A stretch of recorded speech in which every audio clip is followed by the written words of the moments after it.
Hey there, welcome to Illumination Podcast with Nick and Kisma. I'm Kisma, and the topic for today is extreme enlightenment. Welcome to the Illumination Podcast with Nick and Kisma, bringing you ancient wisdom for modern day success so that you can sparkle just a little bit brighter each and every day. If what you hear speaks to your soul, go ahead and give us a rating and a review in iTunes. You can also find us on SoundCloud and Stitcher. And hey, if there's somebody in your life that you think would enjoy this podcast, go ahead and share it with them. All right. So, hey, Nick, what's going on? Well, not too much. I'm excited to be podcasting today. I'm excited to be podcasting today, and I'm excited about this topic, extreme enlightenment. But, you know, before we dive into that, we've got a little something special going on. What is that?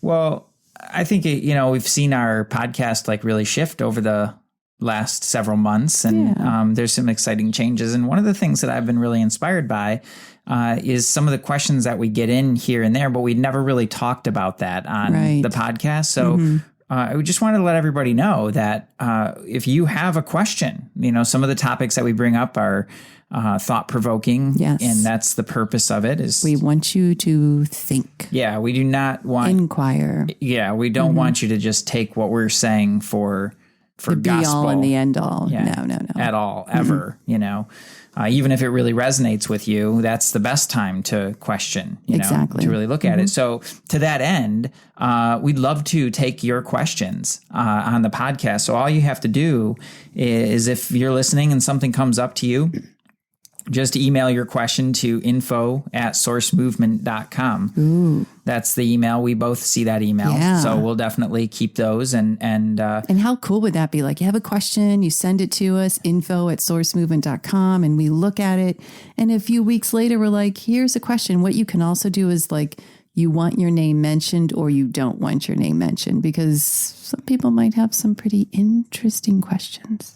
Happy to respect your privacy. Yes. Happy to give you a shout out. Yeah, whatever you want. Yeah. So that's info@sourcemovement. Just send your messages, send your questions in. Or if you're on Twitter, you can just tweet them at us @sourcemovement. That would be fine too. Yes. We'll see those. But tweet. Yeah. So that pretty much covers that. I think it's time for some extreme enlightenment. Yeah, and as I recall, I shouted out the name of this podcast as we were driving to Sedona. We were on the road. So as many of you can imagine, we hit the road a lot. And when we're driving or riding, you kind of get into this theta state and ideas come. And we were also listening to something really special. I'm going to let Nick talk about that. And I was like, extreme enlightenment. That's the name of a podcast. And now it is. And now it is. So the name itself is funny. Yeah. It's a little tongue in cheek because, enlightenment is the absolute state. If there's anything that is extreme, that's it. It's totally transcending this world. This world is just one big fat illusion. But where it comes from is it was inspired by a book that was written by Jocko Willink and Leif Babin called Extreme Ownership. Right. How the Navy SEALs lead and win. And for me, I had never really read a book like this, and it came from kind of an unexpected source. But I got to tell you, I was super inspired by this book, and it really transformed in ways. It kind of reawoken some things that I had known, and but it gave me an opportunity to look at them from a very different perspective than I'd ever looked at them before. And so it really did inform and inspire a lot of different areas of my life, and I'm super excited. Yeah, it did. Now I'm gonna be really upfront here. I got the book and I started it, and I read a few chapters, and I was like, this is cool, but there's a lot of war story stuff in here. And I'm like, this feels really masculine. Well, they're Navy SEALs. They are. So I was like, I don't know. And so here's what happened. Nick was going off to New Orleans to hang with the Empire Mastermind. And I had another gig. So I was staying here. I gave him the book. And this is what's really interesting, everyone. So he's in New Orleans, and it turns out his room is haunted. I think that's another podcast. That's another podcast, but I'm just going to seed it because that ghost, and we're not making this up, kept Nick up for 2 nights in a row, and that's when he devoured the book. I loved it. You really did. Yeah, I was really happy to, if I'm going to be hanging out in my hotel room with somebody else that I can't see, I might as well have a really good read. Written by a Navy SEAL. How, you're going to feel a lot more protected there. Yeah, well, yeah. I don't know. I felt uncomfortable, to say the least, but I got through the book and I really enjoyed it. Got through the book. He was really kind of a different human when you came back from that trip. You're like, this book. And then what happened from the book? Yeah. Well, just to back up for a second, though, I mean, it was pinging me that I was like, where's this book? Where's this book? And I was looking for it and I couldn't find it. That's when I asked you about it. Right. So I don't know why it was pinging me, but it was. Right. So one of my biggest takeaways, and one of the things that I thought was so cool about it, is it seems like war and that's so far removed from my reality. I have no direct experience of that other than watching movies. So, which I do enjoy a good war movie. But that being said, it's it just seems so remote. And one of the things that I thought they did so well in the book was to really highlight how, these struggles are not different struggles from the average human being, like what the average human being struggles with. They're just in that kind of situation. Everything is just totally amplified. Yeah. Right. Just exacerbated. Totally magnified. So, and things happen faster. It's an extremely fluid environment, but how it's really not different necessarily from navigating your life, or running a business. And this was not a new concept for me, especially when it comes to spirituality. But like I said, how they just gave a very different and real world modern day perspective to it. That's what was so inspiring to me, because what it made me think of is back to the Bhagavad Gita. Oh, right. And the scene, right? The very first scene where Arjuna is in his chariot and Krishna, who's really God, is guiding the chariot. And he goes out to the battlefield and he freezes. Arjuna freezes. He freezes, yeah. He drops his bow and arrow and he's looking around. He's like, I can't do it. So the very first verse says, assembled on the sacred field of Kurukshetra, desirous to fight, what did the sons of Pandu and mine do, O Sanjaya? So he's asking the question, what's up with this scene? But the way that he frames it, he's talking about Dharmasketra, right? That is the pious field, the field of piety. That's the original state of perfection, the perfected state. But Kurukshetra, that's a tough one. A little bit of a tongue twister for my American tongue. The field of conflict. Right. So that's the conditioned state. So as he's saying, on this sacred field, this is where this conflict occurs. So, and that is the human experience, right? Is we have this, at the core of the human being, the spirit of the human being is pure and divine. Right. But we place all of these conflicts on it. On top of it. And that sets the battle. That sets the field of conflict and all these internal conflicts. And all these conflicts start manifesting through our ego, our personality, very much in the 3D real world, and covering up that sacred essence within. It distracting us from that, right. Keeps drawing us back into the world. And of course that affects our relationships. It affects our productivity in the world. It affects everything. Right. Swamiji puts it great in his commentary. He says, from the height of perfection, man has fallen into a state of confusion and conflict within himself.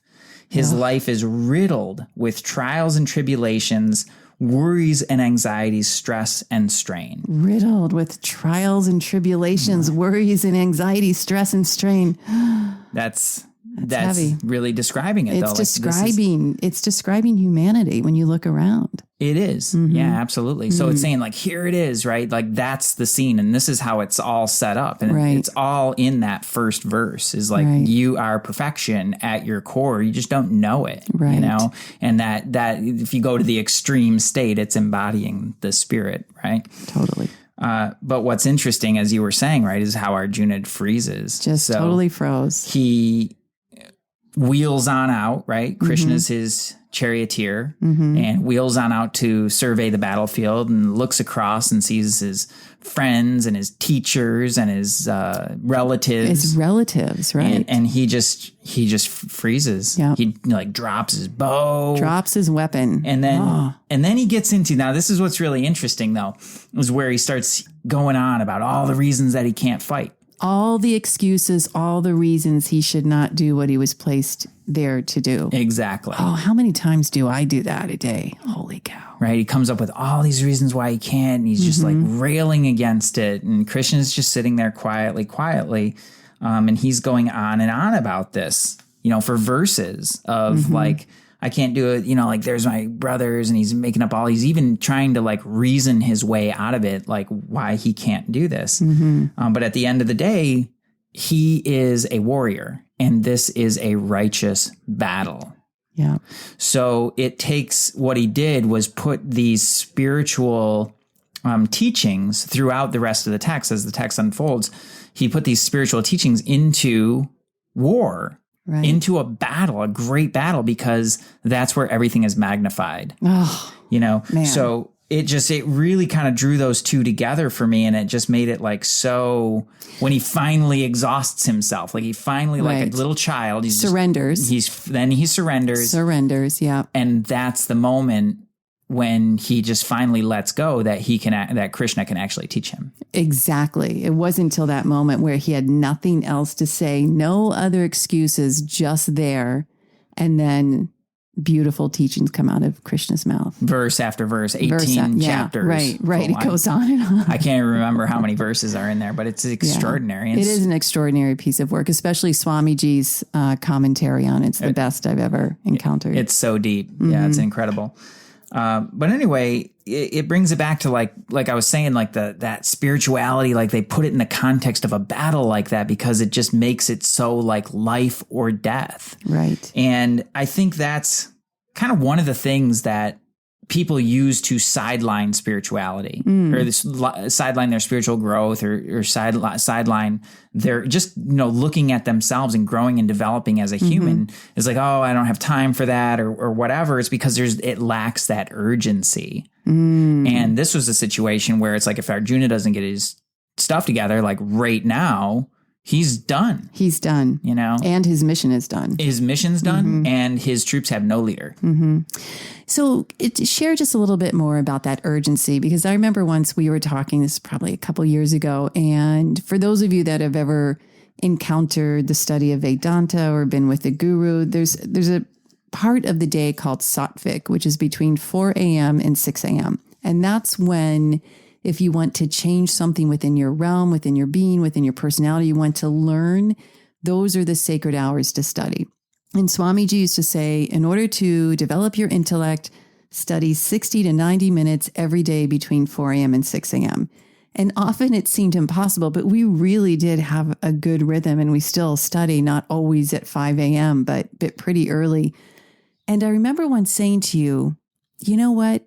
If we were told, or if most humans were told, if you get up at 4 a.m. and study every day for a year, I'll pay you $1 million, people would do it. Oh, yeah. I remember this conversation. Right? Yeah. But what humans don't understand, what most of us don't understand, is $1 million is like pittance compared to actualization, or just elevating your spiritual growth, or stepping into your infinite awareness. We just have not understand how powerful being in that space is. And it's so much more than $1 million. Well, oh yeah. My extreme ownership of this is that I just haven't gotten up at that time. And I've even had opportunities. Today was one of them where I actually woke up naturally well before 6 a.m. and I went back to bed. Gotta get up. Yeah. And I was bummed with myself a little bit. Yeah. So that habit gets, a little bit, it's easy to get out of. For sure. But how I looked at it when Swamiji said that was like, if you want to make a change in your life, that's the time to do it. That's the time. And yes, developing the intellect in Swamiji's mind is the most important thing. Absolutely. And there's good reason for that. And we're going to talk about that in another episode. But for now, it's like any change you want to make in your life. Right. Like if you get up and if you want to make changes in your health, that's get up and work out then, because you will repattern yourself in a really deep way. If you want to make a difference in your emotions, that is the time to get up. Clear. Do a gratitude journal. Do like whatever it is that really our puts clearing you. Processes. Of course, That's what we do. Right. Put yourself into a really loving, compassionate space, because that's a way higher vibration than anger, fear, judgment, blame, like whatever it is that's going on, drama. Right. If you want to build your intellect, that is the time to take in sacred knowledge and work your intellect. It's not to take it in. The point of it isn't even to learn anything. Right. The point is just to really use your capacity to reason. Like critical thinking. Yeah, exactly. To just embody. Give it a good workout, just like you would any other muscle. Yeah, it's not about taking in more information just for the sake of information. It's about embodying, manifesting it, changing it into wisdom. Exactly. Yeah. Exactly. So, all right. So where do these Navy SEALs come into play with all this? Well, it's just that sense of extreme ownership. Like when they're really good at it, aren't they? The book is brilliant. I have to say, and I have to fess up, like we've been listening to the podcast, I'm a little bit addicted. His podcast is really awesome. Good. Yeah, I pulled another idea from that I want to talk about later too. It gets kind of back to the spirituality thing. And one of the things I'm learning through that is like time and again, the training that they received and the concepts behind this are very Vedantin. It's very much about objectivity. But they talk about, they have to talk about emotions and how you handle and manage those as well. Right. Without suppressing and compressing the human being and further traumatizing. So how it really relates to this conversation, I think, about spirituality is just like that sense of extreme ownership of what you're creating in your reality. Like for me, when I think about spirituality, yes, like in the absolute sense, there's that, that drive to know the spiritual core of who I am, right? To let go of all of this stuff that I'm making so important and to just know who I am as a spiritual being. But on my way there, right? In the relative sense, on the path there, this idea of taking absolute ownership over the creation of your reality in every sense, like that becomes really, really powerful. Like that's 100% responsible for your thoughts, your actions, and your results, no matter what. Right. Being supremely meticulous with your thoughts and your actions and your habits. And if they can do this in a war zone, I can do this in my freaking California life. Yes. So when you look at it in spirituality, I think like spirituality is something for so many people that it's just, there's so many weird concepts around it and things like that. And people, they get, quote unquote spiritual. And then it's like super woo woo. Like it's, it's all good. Like everything's all good. Happy. Super happy. Yeah. And that is actually, I think that's just as destructive in certain ways as pessimism. Like, you're more fun to be around. Sort of. For most people, right? You'll be like a positive, like that's great, but it doesn't necessarily serve your own development. Well, you're just not getting to your truth. I mean, look at it like this, everyone. If we're not holding extreme ownership to figure out just who the heck we really are at a very deep soul subconscious level, what's the point of having extreme ownership about anything? Yeah. And then the other side of that is like the complacency. Of just, this is who I am. This is how I am. This is just how I am. I'm just this way. I'm like, an indigo, so I don't really take action. Yeah.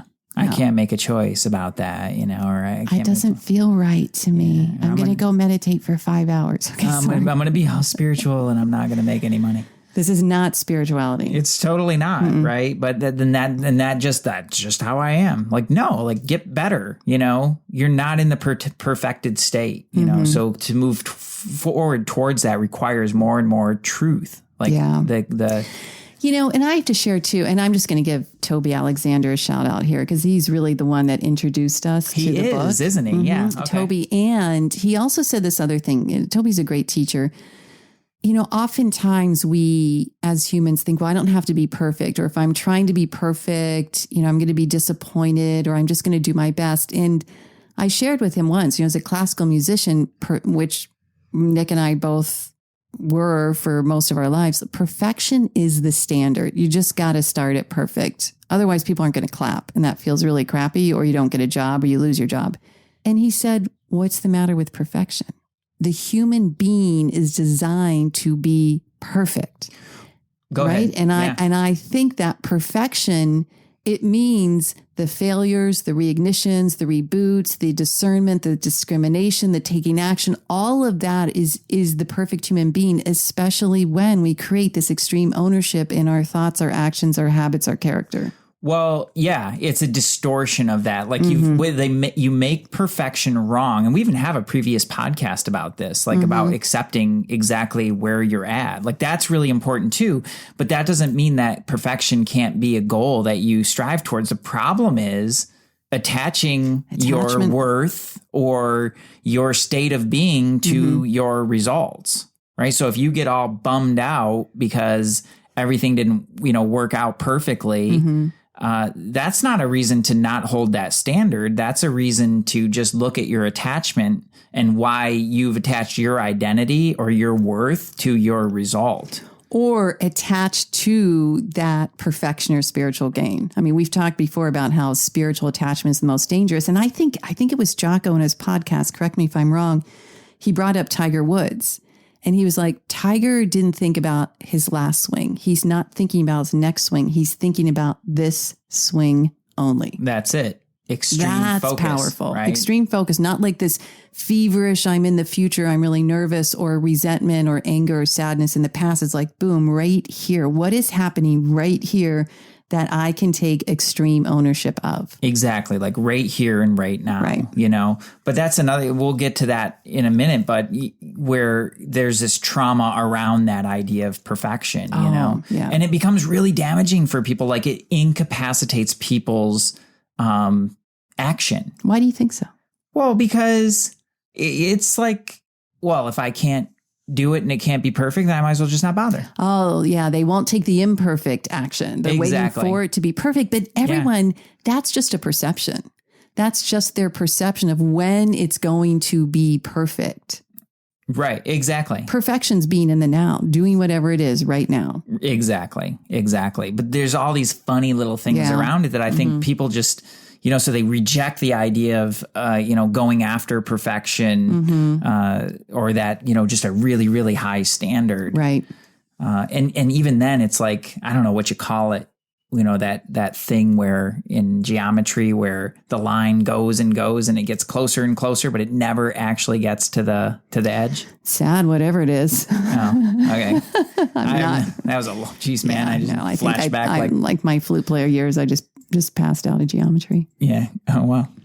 Well, anyway. No math for Kisma. It's kind of like that thing. It's like when you attain that level of expertise as a flute player, it never really is perfect, right? It's just there's always another level and excitement, whatever. But here's what happens when we're attached to that perfection and something goes off. So let me just equate this with a performance. If something goes off and the attachment is so strong to having be perfect, you've just screwed up the rest of the concerto, right? It's the objectivity in a really amazing performer that can be like, oh my gosh, that note was slightly out of tune, or I wasn't quite with the horns in that one, but they're on to the next phrase because they are in the present moment. Right. That when you see someone perform like that, like a Yo-Yo Ma, Pinka Zucker, like there's so many great performers. They're just in that moment. If something's not quite right, they're moving on. They're going to make it even better. Right. And you can destroy the rest of your performance by getting in your head. Yeah. Right. The attachment. And on the battlefield, I mean, it's the consequences are dire. Yeah. On the stage, it's an intense environment for sure, but nobody's dying. Right. And there was Arjuna thinking, I'm about to fight with my relatives or former teachers or gurus. Like he was so in the future of what was going to happen and how he was going to feel about it, and how like it was just, he just froze, he paralyzed. Yeah, exactly. And it totally incapacitated him as a leader. Yeah. Right. And what I thought was cool about this, I grabbed this quote from the book, is the best leaders don't just take responsibility for their job. They take extreme ownership of everything that impacts their mission. That's from Extreme Ownership. Exactly. That's from Extreme Ownership. So that Swamiji didn't write that. He would agree. He would totally agree. Yeah, 100%. Mm-hmm. That's very different language though. Mm-hmm. But he's saying, here that extreme ownership over everything that impacts that mission, and you stepping in as a leader, 100% affects the mission, right? All those little attachments that you have and the things that disturb your mind and take you out of the moment, certainly in performance, but also in building a business. Building a business, in a relationship, walking down the street. It's like in a business when you're so attached to that offer, like that thing that you totally want to sell because it's so awesome and everybody needs it. Like that is your own attachment to the way that your ego saying, this is what I want. This is the way it's supposed to be. And it closes you off to all the other, you can't hear what your market actually wants. And you can't really be open to things that might be way, way better than that. Exactly. So that level of ownership is just so vital. Yeah. And it makes, like, for me, when it clicked for me in a new way, life just got easier. Extreme ownership holds within a massive amount of objectivity. And I'm just going to share something on ego here, because I know ego can be used in so many different contexts, but I'm just going to roll with what I truly believe and what I've learned through the Vedanta teachings. We actually don't need an ego, because if we are reaching that absolute state of objectivity, it just doesn't matter what anybody says, cares, or does. That's true. That's how I see it. So we need an ego as sort of the sense of, okay, I got to get on stage, or I got to speak, or I got to hold a conference, or I'm going to teach a workshop, just kind of puffing up a little bit. And I get that. To me, that's just an energy, a frequency of like excellence. But when the objectivity is there and you just know I'm going to deliver 150%, I've got extreme ownership about this, like whatever. Yeah. It's my thought on ego. I feel like the ego it's when your personality gets attached to having things be a certain way and tries to keep so you back, that it can feel good and know who it is and everything like that. So, and that's one of the ways where, in a spiritual practice, like at the end of the day, like everything's got to go. Right. It's all got to go. All of your beliefs and all of it, the good, the bad, like the ugly, the sublime, everything has to eventually go because it has no place moving on. It's of the world. Yeah. It's all of the world. Right. So that's so let's get back to these SEAL guys. Like, so what's up? Well, I wanted to turn the conversation a little bit, actually, if that's okay. Yeah.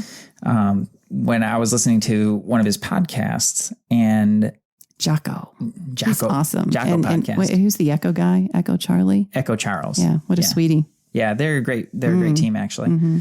They were reading from one of the U.S. Marine Corps manuals, and it was a manual on leadership, and they busted out this quote, which I thought was like, oh man, like this is, if there's anything like that really speaks to the state of total objectivity and the peace that comes with that, it's this. It says, the truly courageous do not live in anxiety from morning till night. They are calm because they know who they are.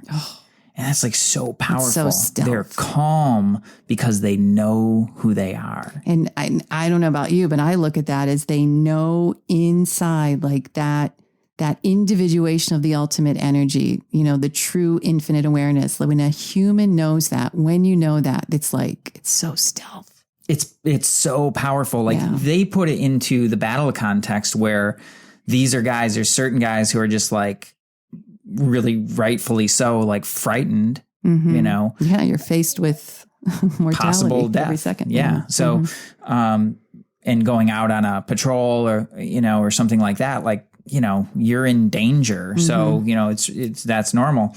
But how Jocko put it, which I thought was really powerful in that setting, is like the person who just, he knows that he knows what he will do. He knows who he is. He knows what he stands for. He's like totally willing to make the ultimate sacrifice and totally okay with that. Yes. So in our world, right, that's a little extreme version, I think, from, well, certainly from my experience perspective, but in my world, what that means to me is just basically like all this anxiety about, is it going to work out or is it not going to work out or whatever? It's like, man, if you know who you are, at the core of it and what you stand for, you can be totally okay with whatever happens. Right. And you can always adjust your actions and your strategies to get different results. But that internal imperturbability, that is powerful. And that's what, to me, that's what will really see you through. Exactly. Building a business is challenging, especially if it's like a business that's really unique to who you are. Right. Like what we do, working with people in, soul identity and purpose and aligning that in people's lives and businesses. Like that's personal work. It's very unique in its own way for what we do. It's like building a business around that is not always the easiest thing. But I think that any business that you build, like it's not just like, you just don't throw it out. You don't just take it out of the box, right? It doesn't come in a box. Well, McDonald's kind of, maybe there are those systems, but even then you got to deal with people, right? You have to, right? Like it's a creation. You have people, you have relationships, you have systems, right? And it's so easy to get spun by all those different things that if you don't know who you are and you don't know who you stand for, you're going to have a lot of anxiety. Exactly, and it's going to be terrifying and stressful and really painful. But if you know who you are and what you stand for and what you're here to do, you just keep going. I love it. Do not stop. I love it. And you don't have to have that anxiety around it. You can just be cool knowing, if nothing else, if the whole world blows up around me, I know that I did my level best to fulfill my mission here. That's awesome. And that's powerful. That is powerful. So whatever our mission is in life, right? So I think maybe we've got some, military listening, some warriors listening, but for me, it's like that battle of always reaching for the highest and knowing who I am and not getting caught up in the nature of the mind to be distracted and pulled in many, many different directions. Like just knowing who we are will allow that mission to unfold so much easier and so much more beautifully. Yeah. Because it gives you that internal grounding and anchoring. Right. That is just so lacking so many times. But it also, when you take your ego or your attachment out of it, you get to be extremely creative and fluid in the environment. Yes. Which is normal. Marketplaces change. The world is constantly changing. It's moving faster than ever. Right. So, you can't just bulldoze over I guess maybe you could if you had enough money, but, it doesn't make good sense to just bulldoze over everything. Yeah. You want to navigate and move and tack. Flexibility. Exactly. Yeah. So that you can, really be responsive, especially if you're a startup, who's trying to get something going. Like you got to make moves. You got to hustle. You got to be really responsive.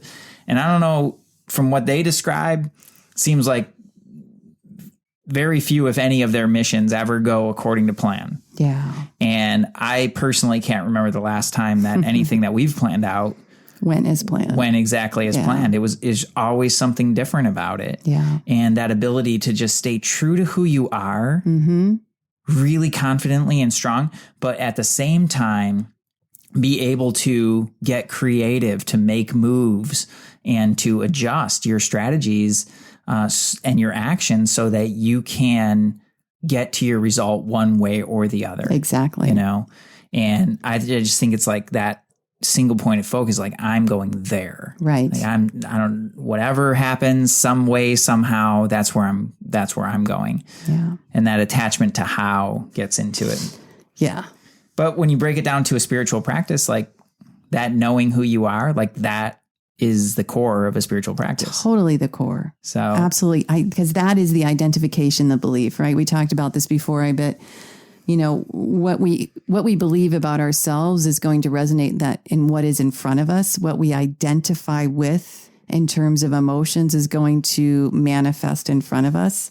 It's the classic, as you think, so you become. Absolutely. Yeah. And so as you weed through your personality, like all the different layers of your personality, all of your quirks, you know, your flaws, your weaknesses, your misperceptions, your limiting beliefs, your destructive programs, like everything's got to go. It's got to go. And that, to me, that's not something that you do in a cave.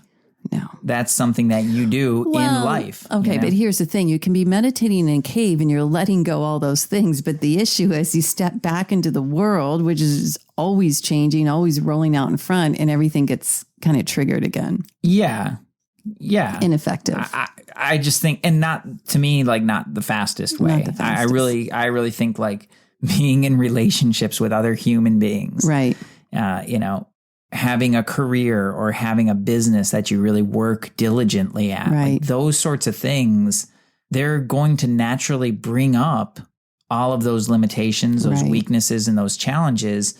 And you have a choice. Like you can either just get frustrated and blame the world for making you feel a certain way, or you can take extreme ownership over it and understand that these things are coming up not so that they can bother me or so that they can, you know, quote unquote, test right. me. It's really so that you can resolve it. Right. And move forward clean and clear. Totally. No, you know, get one step closer to really understanding your extreme and incredible power as a human being. Which is so powerful. It's so powerful. Yeah. But at the same time, on the opposite side of that is like none of us is doing this on our own. So right. it's that recognition of how small we are too, and how, I don't know, like the extreme ownership of that piece is just recognizing that I am so tiny. Right. And the whole world, like the whole cosmos is like orchestrating itself to support me. It's like being, what was it we were talking about the other day? Being in both of those worlds, the humility of knowing the entire universe is orchestrating a plan to support us, but also celebrating the infinite awareness power from which we can come. The total creator of my reality. Total creator, right? Commanding our freaking reality. But never doing it alone. But never doing it alone. Oh, man. So it's really powerful. And that's something else that he brings up in his book as well, is always talking about there's always a flip side to the coin. Yeah. I don't remember duality. His exact words for it, but yeah, that's dvandvas in our language, and in our terms is just the pairs of opposites that exist in the world. Yeah. So, and what's funny, just kind of bringing it back there, you know, and I think is always a fun conversation, is how just before a really big breakthrough, that's where, just before you let go of that big thing, like that, whatever that thing is, like whatever you've been doing for all this time that's been holding, and now it's here and it's full force, like that's the moment that you feel the most resistance, and it's easiest to stop, and it's easiest to run, and it's easiest to quit. Right. You know? And the personality and ego is pulling you back because they just want to stay right where you want to be, where they want to be. Exactly. Because that's the comfort zone. Yeah. And this is what I know, and it might suck, like living my life in drama and chaos might suck. And part of me is like, I really don't like that. But when you really go for that big breakthrough, like when you don't know what's on the other side of that, that's scary. And your personality will You've got to crystallize revolt. And break it. Yeah, your personality will revolt against that. And it'll show up in all these creative ideas about why you should stop now, why you've totally got it. I got it. I'm good. It's all good, right? Back into those old things. But that's the moment where they stop. And that's the moment. See, this is why I was kind of coming back to this, is like, that's the moment where that courage to continue to step in and be calm, keep moving. That becomes absolutely vital. Like, it's so important. Yeah. And there's some surrender to that too, right? Like when we're looking to elevate our lives, everyone, there are going to be teachings or opportunities or things that are unknown, because we're going into we want our frequency to elevate. We want to transcend. So there's a point where we have to discern, and at times surrender to the teachings. Be like, okay, this is what I'm going to do. It's different. Certainly doesn't feel good right now, but heck, I'm going to go. I mean, that's how a lot of our students have had such amazing results, is they're like, all right, I'm going to do this energetic process, whatever it is, I'm not sure. And they go through it and they're like, oh my gosh, that was amazing. Right. Right. So what about this extreme ownership? Where does one start?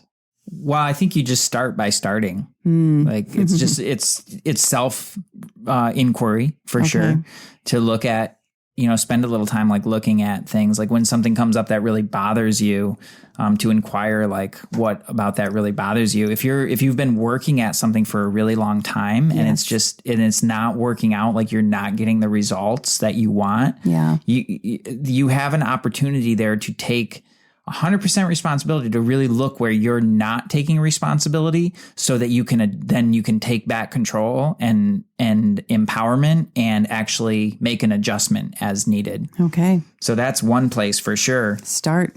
I think it's another place, for me, is just looking at like, where am I not keeping commitments, in just tiny little ways like that. Like today, I had not said getting up. Exactly. And that's it's such an easy one to fall into. And if I'm really going to look at it, like it comes from, I think, a few different places. One is like, I might be tired later. Oh, and into the non-existent future. Exactly. Like there's one right there. Yep. And the other one is just like, my bed's so comfortable, and you're there and it's just like warm, So, and you look at that, but like, like your piece, like your ownership of that. So for me to look at that and just be like, man, I asked, I was very clear in my intention. Like, I want to be getting up at this time. I had the opportunity because my body naturally woke up, and I said no. Yeah. And I just have to own that, and I don't know, I'm not going to beat myself all up about it, but I'm very aware that happened, and I'm going to do everything that I know how to do to have that not happen again. Yes. So whether it's a commitment to working out, that's another one, kind of gets back to that same thing where I was like, creating this chaos where, am I going to go out surfing? Am I not? Well, if I go out surfing, maybe I shouldn't do a workout because that's pretty taxing for me and I might get tired. Yeah. And just like, there I am in the future again. And what's happening in the present is creating chaos. And then I'm not getting my workout in, and which is exhausting anyways. That whole chaos thing in the mind is more exhausting than any workout you're going to do. It drains way more energy than anything. So, I look at those things like, I hopefully for everybody that's listening, those are some examples of just ways that I look at myself in my life and just looking for areas where I can own more responsibility. But a lot of people are traumatized by responsibility. Yeah. And they, like there's just outright rejection of it, or because they're similar, I think, to the perfectionism where there's been an abuse of responsibility. And then it becomes this whole entangled mess, about like, it gets real heavy. And you just don't want to take responsibility. So there's like that trauma around it. Yeah. So that's another one where you could take ownership over, like, where am I not wanting to take ownership? Yeah. Where am I stopping taking ownership? Exactly. And then the last one here, I think, is communication. So we live in an age where more information is available and passed and transmitted than ever before, like way more than ever before. And to be really diligent with your communication and to take ownership over that. So that's to say that, like, if you told somebody something as clear as you may have thought that you were, and they didn't get it, right? There's a part for you to look at that says, like, how could I have communicated that more clearly? That's a great way to look at it. And honestly, think, if you want to release stress in your life, learn to communicate as effectively as possible. Totally, because we can always blame the other person. Well, they didn't listen. They weren't clear. That just creates more chaos and fractures the soul energy. And think about it, everyone. When we are dedicated to how could I have communicated that more clearly, we're only going to sparkle more. We're only going to be clear. We're only going to elevate more. That's a whole piece of ascending our own being. Yeah. So go with that. Yeah. Just get out of yourself and get back on mission of like, I need to communicate this information, whether it could be in your family, like communicating with like, who's going to pick up the kids, or what are we having for dinner? And then when things get confused or miscommunicated, it creates chaos. Right. And if you really look at the life of the average human being, there's a lot of chaos, whether you realize it or not. So it's like, every little bit of that you can, weed out just through owning it and then getting better at your own communication, more clear, more concise, more simple even. Like that's really powerful. To the point. Yeah. And that was another one I want to give a shout out to the book. Like they talk about simplicity and how important that is.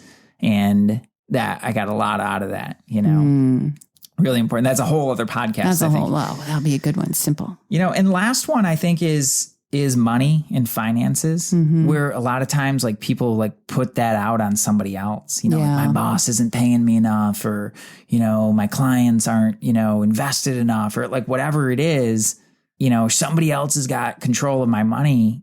That'll really mess you up on a fundamental level. And just shrink the wealth consciousness of your being. Absolutely. Yeah. Because you've just given away all of your power around that area.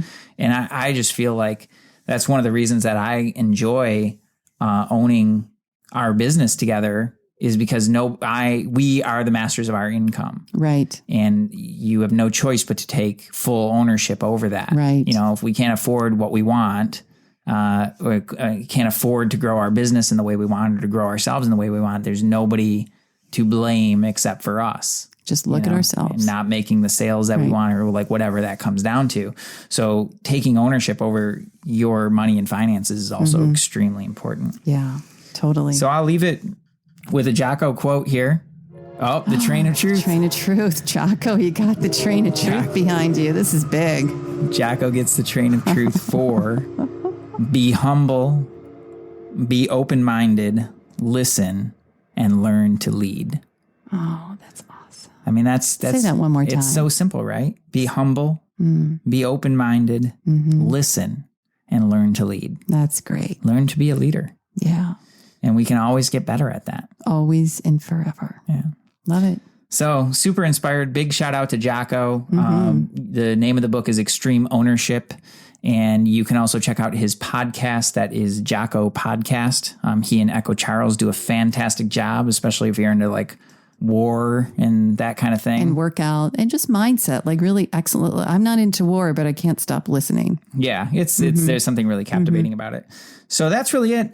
Just a quick reminder, if you got a question, if you got a topic that you want us to cover on the podcast, it's info@sourcemovement.com. Make it juicy. Yeah, make it juicy. We're not making any promises, but please, by all means, send them in. We'd love to create content that is specifically tailored for you. So all you have to do is send us a message, info@sourcemovement.com.